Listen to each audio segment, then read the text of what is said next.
ಎಲ್ಲಿದ್ದರೇನು ನಾ ಹೇಗಿದ್ದರೇನು ನಾ ರಾಘವೇಂದ್ರ.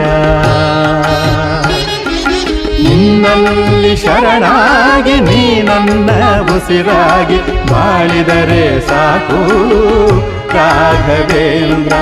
ಹಾಲಲ್ಲಾದರೂ ಹಾಕು ನೀರಲ್ಲಾದರೂ ಹಾಕು ರಾಘವೇಂದ್ರ. ಹಾಲಲ್ಲಿ ಕೆನೆಯಾಗಿ ನೀರಲ್ಲಿ ಮೀನಾಗಿ ಹಾಯಾಗಿರುವೆ ರಾಘವೇಂದ್ರ. ಹಾಲಲ್ಲಾದರೂ ಹಾಕು ನೀರಲ್ಲಾದರೂ ಹಾಕು ರಾಘವೇಂದ್ರ.